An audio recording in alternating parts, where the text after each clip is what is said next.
Evening. पिछले class में हम लोग सिविक्स में अध्याय 7 क्लियर कर चुके थे।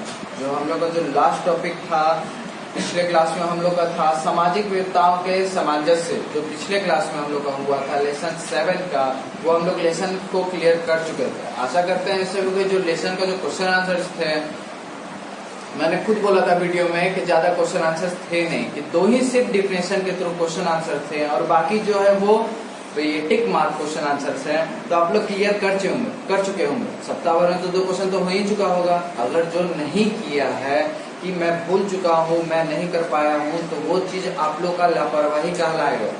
मैंने बोला था आप लोगों को सिर्फ 2 ही क्वेश्चन आप लोग को बनाना था, तो उस चीज को आप लोग को ज्यादा ध्यान में रखना चाहिए था कि नहीं भैया बोले हैं तो क्वेश्चन आंसर्स बना लेना है। 2 क्वेश्चन आंसर कम से कम हम बोले थे 2, और उसके बाद का जो टिक मार्क्स है वो आप लोग को तो खुद से बनाना था। जितना आप लोग से बन पाए बनाना था, नहीं बन पाए उसको छोड़ देना था, ठीक है। और ये भी बोले थे कि जो ना बन पाए वो आप लोग को पूछना था।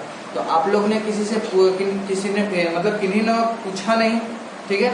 वो चीज हम समझे कि आप लोग कोई पढ़ नहीं रहे, लेकिन ऐसा करना नहीं है। आप लोगों को क्या करना है, ध्यान में रखना है कि जो बोला जाता है वो चीज आप लोग को होमवर्क क्लियर करके आना। अभी का समय में आप लोग को यहाँ का कोचिंग का फैसिलिटीज थोड़ा कम मिल पा रहा है, क्योंकि आप लोग को यहाँ पे आके पढ़ाया जाता था और भी जो ग्रुप स्टडीज होते थे वो भी आप लोग का ग्रुप स्टडीज होता था, लेकिन वो चीज अभी नहीं हो पा रहा। कारण है इसीलिए। लेकिन आप लोग को ऐसा नहीं है कि जब ग्रुप स्टडी नहीं हो पा रहा तो आप लोग को पढ़ना नहीं है। आप लोग को भी पढ़ाई करना है, घर पे ही अकेले सिंगल भी पढ़ाई होता है, ठीक है। तो वो चीज ध्यान में रखना, और जो क्वेश्चन आंसर्स बोले गए थे वो चीज ध्यान में रखिए। वो चीज आप लोग को बना ही लेना। अभी नहीं बना है तो फिर से अभी आप लोग को आज ही बना के रख लेना है, ठीक है। तो वो चीज आप लोग को ध्यान में रखना है कि जो बोला जाता है वो चीज आप लोग को क्लियर करना है। आज तो मैं नया लेसन स्टार्ट करता हूँ, ठीक है। जो लेसन 8 है हम लोग का, जो लास्ट लेसन है लोकतंत्र की चुनौतियां, वो स्टार्ट करते हैं। 8 लेसन लास्ट का, उसका परिचय पहले देख लेते क्या है। पिछले 2 वर्षों में आपने जितना कुछ सीखा है, मतलब पिछले 2 साल में अपने 9th क्लास और 10th क्लास में जितना आपने अभी तक सीखा, वो चीज के बारे में बोल रहा है कि उसका आधार मानकर यह अंतिम अध्याय लोकतांत्रिक राजनीति के बुनियाद सवालों के जवाब देने की कोशिश करता है। और जो लोकतांत्रिक राजनीतिक तौर पर जो बुनियादी तौर पर जो क्वेश्चन उठते हैं पिछले 2 साल में, इस लेसन में आप लोग को बुनियादी तौर पर आप लोग को जवाब देने के लिए इसमें बताया गया है। जैसे हमारे देश और अन्य जगहों पर लोकतंत्र के सामने क्या क्या चुनौतियां हैं, और जैसे कि यहाँ पे क्वेश्चन पूछा है कि हमारे देश में और अन्य जगहों पर लोकतंत्र के सामने क्या क्या चुनौतियां आई हैं और लोकतंत्र ने किस तौर पर उस चुनौतियों को पार किया, वो भी चीज को इस लेसन में बताया गया है। लोकतांत्रिक राजनीति को सुधारने के लिए क्या कुछ किया जा सकता है, और यहाँ पे यह भी पूछा जा रहा है कि लोकतांत्रिक राजनीति में जो सुधार के लिए हम लोग क्या कुछ कर सकते हैं कि नहीं कर सकते हैं, ये भी इस लेसन में बताया गया है। हमारी लोकतांत्रिक व्यवस्थाएं अपने बर्ताव और नतीजों के किस तरह और अधिक लोकतांत्रिक बन जा सकती है, इस अध्याय में इस सवाल का जवाब नहीं है। और जो इस अध्याय में इस चीज का जवाब नहीं दिया गया है, या उन तरीकों के बारे में सिर्फ कुछ संकेत और इशारे भर करता है। और इस लेसन में क्या बोला गया है कि इस सारे क्वेश्चंस के जवाब नहीं दिए गए हैं। पहलू के तौर पर आप लोग को सिर्फ डिफिनेशन के तौर पर आप लोग को फिर समझाया गया है। आपको खुद से इस चीज का आंसर देना है, आप लोग को सिर्फ समझाया गया है, ठीक है। या उन तरीकों के बारे में सिर्फ कुछ संकेत और इशारे भर करता है जिसमें हम इन चुनौतियों और सुधारों की दिशा में आगे बढ़ सकते हैं। यह अध्याय आपको खुद अपने तरीके तलाशने और चुनौतियों पर जीत पाने का अपना रास्ता ढूंढने तथा लोकतंत्र को अपने ढंग से परिभाषित करने की नियंत्रण भी देता है। अब यहाँ पे यह भी बोल दिया है कि इस लेसन में आप लोग को सिर्फ समझाया जा सकता है, आपको अपना रास्ता खुद से चुनना है। आपको क्या करना है वो चीज आप लोग को खुद से समझना है, ठीक है। तो वो चीज आप लोग को समझ जाना है कि इसमें आप लोग को सिर्फ समझाया जा सकता है। ये इसी लेसन का नहीं, सारे लेसन के लिए बोला जाता है कि आप लोग को सिर्फ समझाया जा सकता है, लेकिन जो क्वेश्चन आंसर्स होते हैं वो तो आपको खुद से अपने समझ अनुसार आप लोगों को क्वेश्चन आंसर्स देने रहते हैं। किसी के क्वेश्चन आंसर्स एकदम एक्यूरेट होते हैं और किसी के हल्के से एक्यूरेट होते हैं। किसी का क्वेश्चन आंसर कम होता है, किसी का देखिएगा कि लॉन्ग टाइप क्वेश्चन आंसर जो बनाते हैं, लेकिन सबका दिमाग तो अलग अलग है, इसीलिए आप लोगों का क्वेश्चन आंसर भी अलग अलग आता है। लेकिन ऐसा नहीं है कि वो जो दूसरे व्यक्ति ने जो बनाया जो शॉर्ट टाइप वो गलत है, ऐसा नहीं कहलाता है। ठीक है, तो वो चीज आप लोग को ध्यान में रखना है, आप लोग को खुद से करना है। लेसन स्टार्ट होने से पहले यहाँ पे एक चिंतन की चुनौतियों का बारे में बताया गया, चिंतन के क्या चुनौती था उसके बारे में बताया गया। देखते हैं क्या आपको कक्षा 9 की अपनी राजनीति विज्ञान की पाठ्य पुस्तक का पहला अध्याय याद है? आप लोगों को जो 9th लेसन का जो क्वेश्चन आंसर था पहला लेसन, वो आप लोगों को याद है कि नहीं? वो चीज अपने ध्यान में से रखिएगा, बुक नहीं देखने चाहिएगा, आप लोग सोचिएगा खुद से। उसमें हमने देखा कि पिछले 100 वर्ष में दुनिया भर के लोकतंत्र का विस्तार कैसे हुआ है। उसके बाद की पढ़ाई में हमारी इस शुरुआती राज्य की पुष्टि ही राय को पुष्टि ही किया है कि समकालीन विश्व में लोकतांत्रिक शासन का एक प्रमुख रूप है। समकालीन विश्व में क्या है? लोकतांत्रिक एक प्रमुख रूप कहलाता है। इससे कुछ गंभीर चुनौतियां नहीं है और ना कोई दूसरी शासन प्रणाली इसकी प्रतिद्वंदिता है। मतलब लोकतंत्र के प्रतिद्वंदिता कोई नहीं है और इसकी चुनौती भी कोई नहीं दे सकता है। ठीक है, लेकिन लोकतांत्रिक राजनीति के विभिन्न पहलुओं की जब हमने विस्तार से चर्चा की तो हमें कुछ अन्य चीजों की दिखाई दी और भी कुछ अन्य चीज हमने जब लोकतंत्र के बारे में विस्तार से पढ़ा तो और भी बहुत सारी चीजें हमें दिखाई दी थी। लोकतंत्र में जितनी सारी संभावनाएं हैं दुनिया में अभी कहीं भी उन सबका लाभ नहीं उठाया गया है और लोकतंत्र में जितने सारे संभावनाएं उत्पन्न होती है लाभ उठाने के तौर पर, वहां पे भारत के और भी अन्य देशों ने उतने सारे लाभ नहीं उठाए हैं।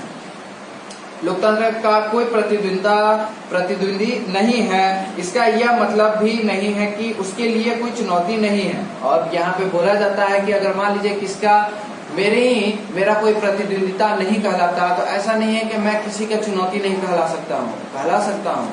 ठीक है, लोकतंत्र की अपने इन किताबी यात्रा के विभिन्न पड़ावों पर हमने देखा कि दुनिया भर में लोकतांत्रिक व्यवस्थाओं के सामने गंभीर चुनौतियां हैं। दुनिया भर में बहुत सारे लोकतंत्र के लिए बहुत ही गंभीर चुनौतियां भी सामने उभर के आई थी, आपने खुद पढ़ा था 9th लेसन में। ठीक है, हम आमतौर पर उन मुश्किलों को चुनौती कहते हैं जो महत्वपूर्ण हो तो है लेकिन जिन पर जीत भी हासिल की जा सकती है और जिन पर जीत भी हासिल की जा सकती है। लोकतंत्र ने जीत हासिल की भी है।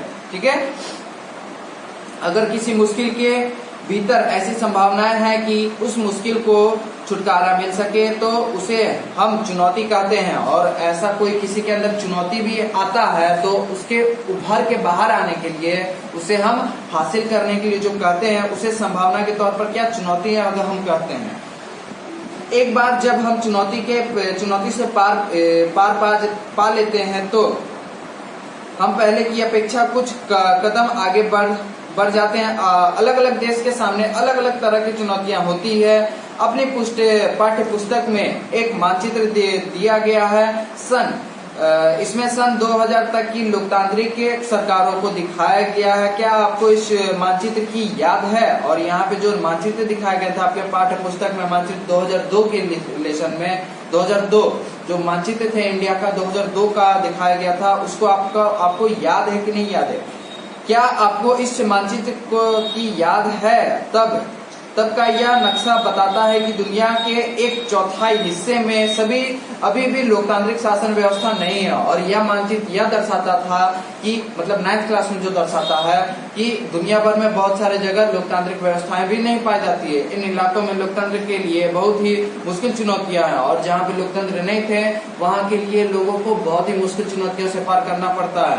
इन देशों में लोकतांत्रिक व्यवस्थाओं की तरफ जाने और लोकतंत्र सरकार गठित करने के लिए जरूरी बुनियादी आधार बनाने की चुनौती है। और यहाँ पे क्या बोला गया है कि इन देशों में लोकतांत्रिक व्यवस्था की तरफ जाने और लोकतांत्रिक सरकार गठन करने के लिए जरूरी बुनियादी आधार बनाने की चुनौती है। और यहाँ पे जहाँ मानचित्र में जिस जगह पे लोकतांत्रिक व्यवस्था नहीं है वहाँ के लिए लोगों को वहाँ पे लोकतांत्रिक व्यवस्था स्थापित करने के लिए मतलब वहाँ पे स्थापना करने के लिए बहुत सारी चुनौतियों को पार करना पड़ेगा, बहुत सारे सुधार करने पड़े होंगे।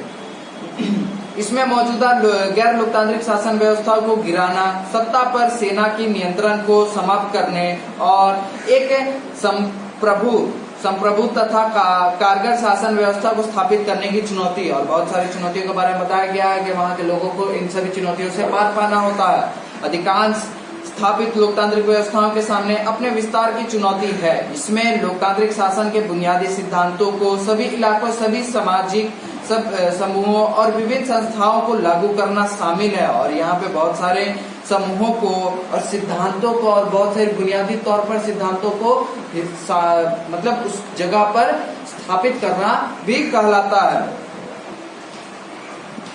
वहां पे स्थापित करना चाहिए, ये चीज बोल रहा है। स्थानीय सरकारों को अधिक अधिकार संपन्न बनाने, मतलब अधिक अधिकार देने और संपन्न बनाने, संघ की सभी इकाइयों के लिए संघ के सिद्धांतों को व्यवहारिक स्तर पर लागू करना, महिलाओं और अल्पसंख्यक समूहों की उचित भागीदारी सुनिश्चित करना आदि ऐसे ही चुनौती है। और आदि बहुत सारी चुनौतियां और भी आती हैं। इसका यह भी मतलब है कि कम से कम ही चीजें लोकतांत्रिक नियंत्रण से बाहर नहीं रहना चाहिए।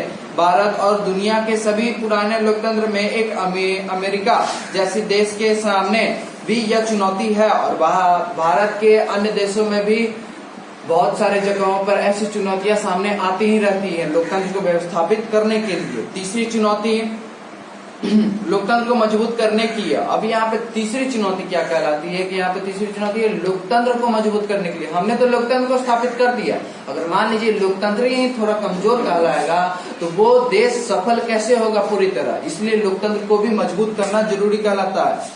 हर लोकतांत्रिक व्यवस्था के सामने किसी न किसी रूप से यह चुनौती है ही, और बहुत सारे देशों में यह चुनौती सभी देशों के सामने आता ही आता है। इसमें लोकतांत्रिक संस्थाओं और बर्तावों को मजबूत बनाना शामिल है, और इसमें लोकतांत्रिक संस्थाओं मजबूत को उन चीजों को मजबूत बनाना भी शामिल कहलाता है लोकतंत्र को स्थापित करने के तौर पर।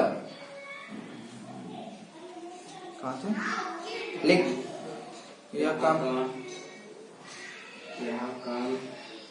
यह काम इस तरह से होना चाहिए कि लोग लोकतंत्र से जुड़ी अपनी उम्मीदों को पूरा कर सके।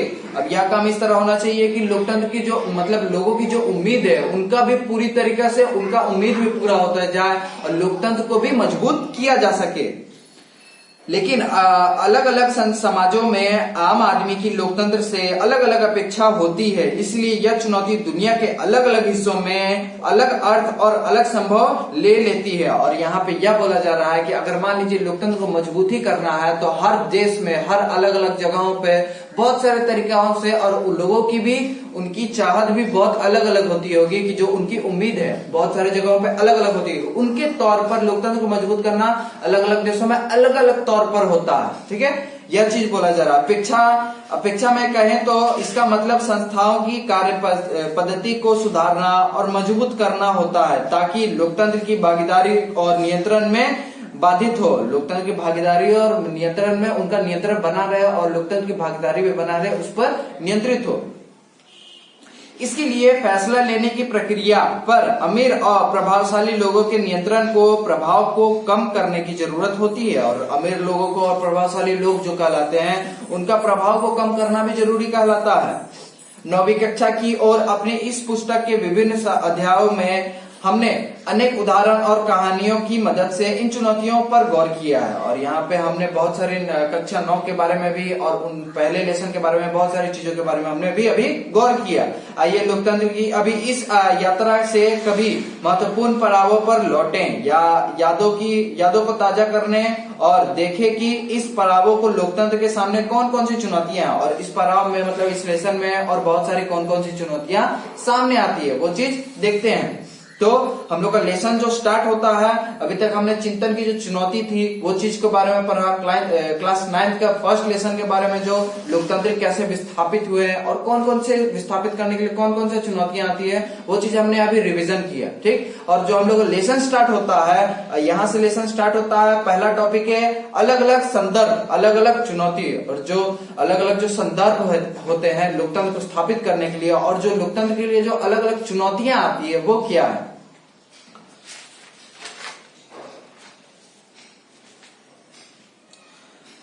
इसमें से प्रत्येक कार्टून लोकतंत्र की एक चुनौती को दिखाता है। अब यहाँ पे जो प्रत्येक कार्टून है लोकतंत्र की चुनौती को दर्शाता है। बताइए कि यह चुनौती क्या है। यह भी बताइए कि इस अध्याय में चुनौती की जो 3 श्रेणी बताई गई है, या उसमें से किन श्रेणी को चुनौती है, किन श्रेणी की चुनौती है। अब यहाँ पे बोला गया, यहाँ पे जो 3 चुनौतियां जो बताई गई थी, इस चित्र अनुसार कौन कौन सी चुनौतियां कहाँ कहाँ पाई जाती है, मतलब कहाँ कहाँ नहीं कि कौन से चित्र में कौन कौन सी चुनौतियां पाई जाती है, वो चीज दर्शाने के लिए बोला गया है। तो एक बार चित्र देख लेते हैं। चित्र में पहला चित्र में यही दर्शा रहा है कि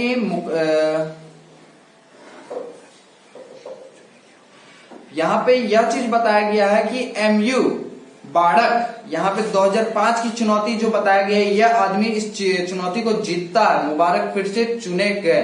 अब यहाँ पे यह चीज बोल रहा है कि मुबारक फिर से चुने गए। अब वो चीज अपने आप को एक दर्शाने के तौर पर, और उसके बगल में एक अफसर है, और वो अफसर कहता है कि क्या हम इन डब्बों को खोलें। और जो चुनौती जो की गई थी 7 सितंबर का, और यहाँ पे डब्बे पे भी लिखा गया 7 सितंबर इलेक्शन, और सितंबर का जितना टोटल इलेक्शन है 2005 में भी यह जीता। उसके ऊपर में देखिएगा यहाँ पे मोहर लगा गया है कि एमयू बाकड़ 2005 में जो चुनौती की गई थी, इस चित्र के अनुसार 7 सितंबर का जो इलेक्शन हुआ था, और जो अफसर है वो बोलता है कि क्या हम इस डब्बे को खोलें। और यहाँ पे यह आदमी जीत चुका है और उत्साह के साथ अपने दोनों हाथ ऊपर उठाए हुए हैं। और यही चित्र, यह चीज दर्शाने के अनुसार हम इसको कह सकते हैं कि जो डब्बे में जो चुनौती का जो लिफाफा होता है, जो चुनाव होते हैं, वो चीज उसको नहीं खोलना चाह रहा, और अपने उत्साह से अपना समारोह, अपना उत्साह मना रहा है। और उसके बगल में जो अफसर है उस चीज को खोलने के लिए कह रहा है, उस चीज का उत्साह वो नहीं मना रहा है। ठीक है। जो दूसरे जो चित्र में दर्शाया गया है, लोकतंत्र पर नजर। अब यहाँ पे बोला है कि 2 व्यक्ति है। अब 2 व्यक्ति लोकतंत्र पर नजर डालता है। अब लोकतंत्र पर नजर कैसे डालता है कि एक व्यक्ति एक बंदूक की नोक पर अपने आंख अंदर डाले हुए उसको देख रहा है। तुम्हें यहाँ लोकतंत्र नजर आ रहा है क्या? अब दूसरे व्यक्ति पीछे से बोलता है कि तुम्हें यहाँ लोकतंत्र नजर आ रहा है क्या? अब तो वो बंदूक की नोक पर अपना लोकतंत्र को देख रहा है। क्या वो देख पाएगा? आप लोग खुद समझ के बोलिए।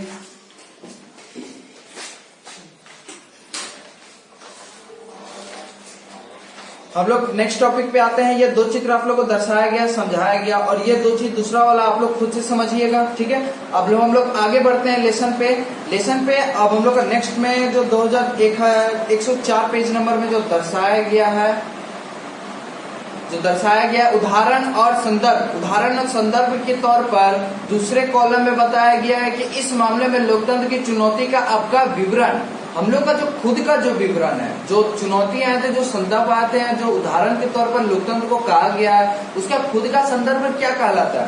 पहला एक उदाहरण दिया गया कि पहला संदर्भ है और उदाहरण क्या दिया गया है, चिले में जनरल पिनोशे की सरकार चुनाव में हार गए। लोकतंत्र अनेक संस्थाओं पर अभी भी सेना का कब्जा है। और यहाँ पर यह उदाहरण और यह संदर्भ दिया गया। आप लोग का क्या विवरण होना चाहिए? पहला उदाहरण के तौर पर आप लोग बताया गया है कि सभी सरकारी संस्थाओं पर नागरिक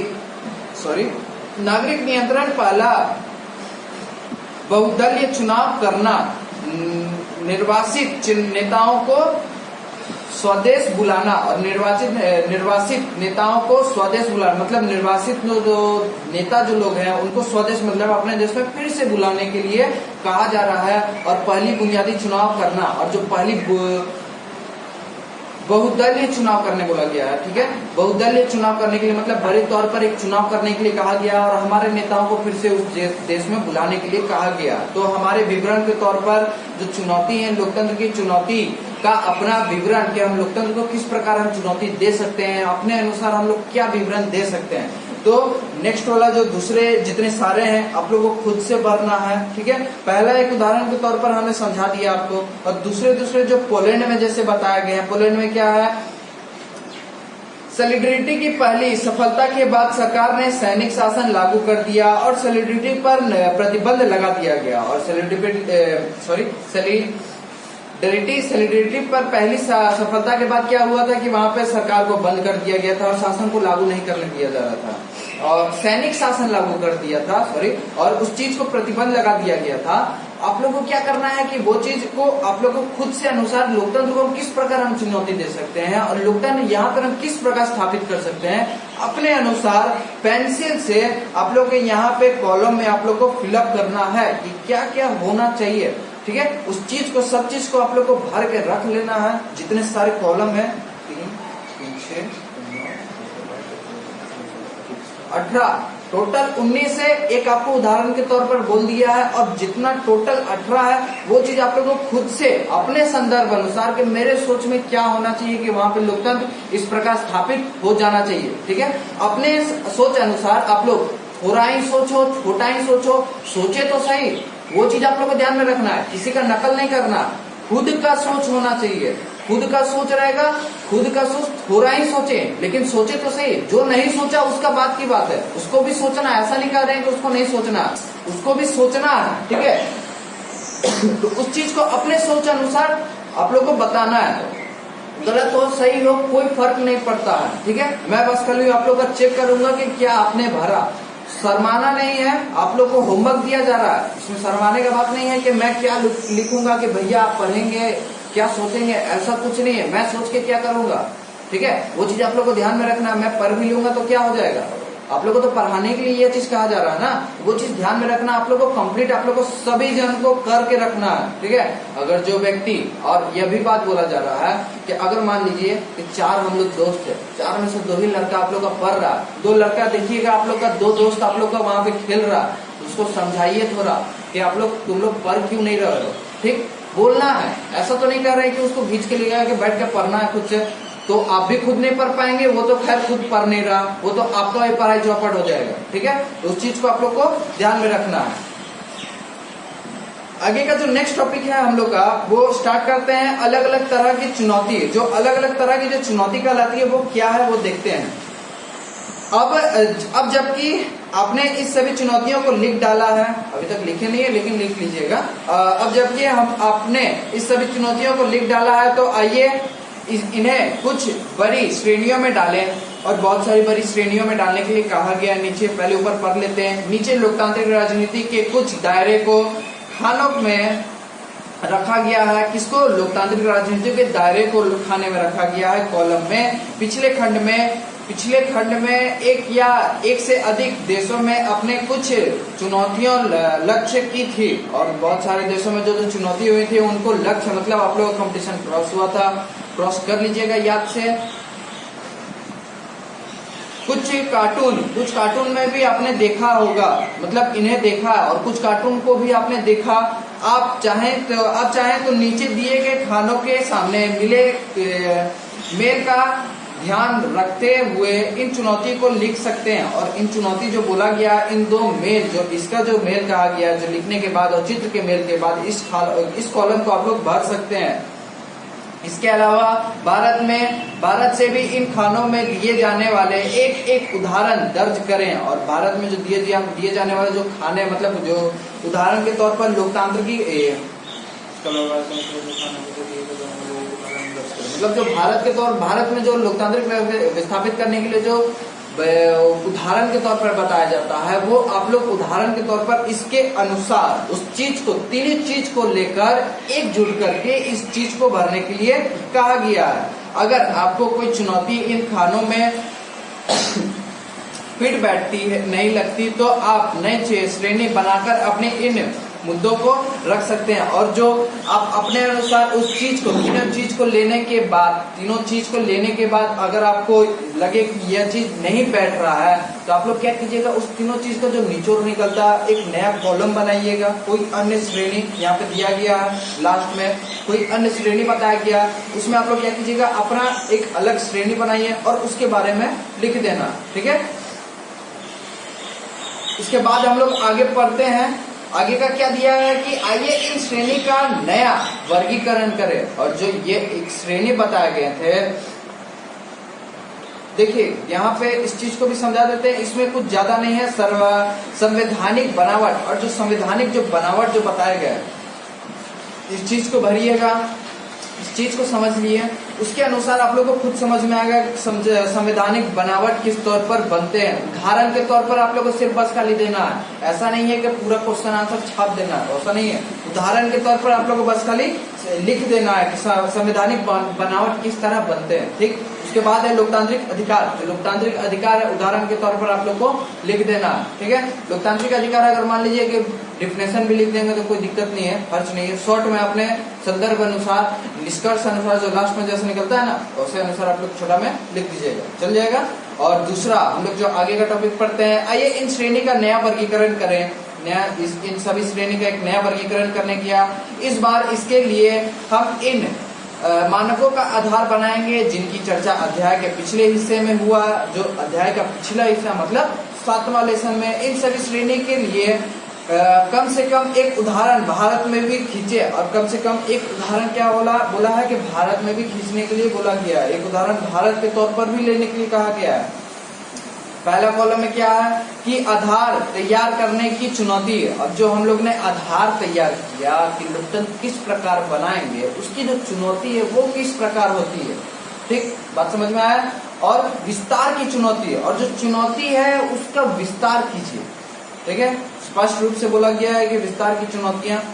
ठीक है, आगे बढ़ते हैं।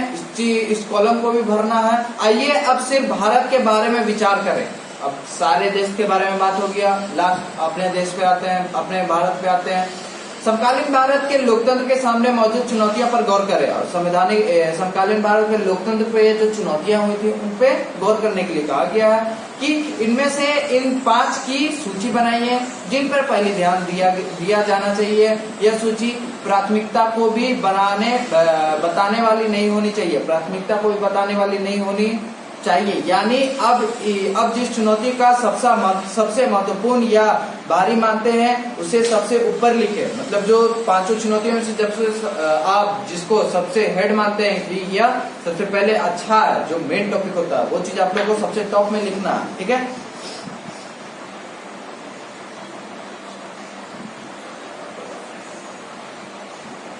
सबसे ऊपर रखें।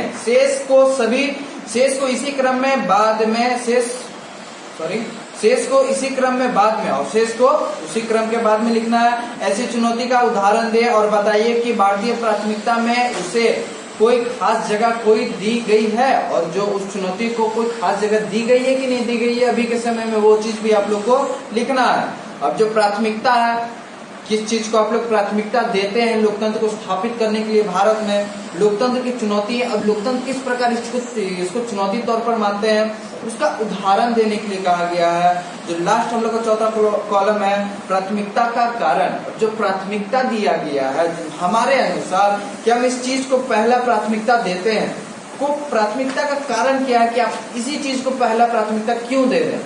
ठीक है, और वो चीज को आप लोग को खुद से लिखना, प्राथमिकता का कारण। ठीक है, और जो दूसरे कॉलम में भी भरेंगे, तीसरे, चौथे, 5वें, सब चीज का प्राथमिकता का कारण जाना चाहिए। ठीक है, सब चीज का प्राथमिकता का कारण जाएगा।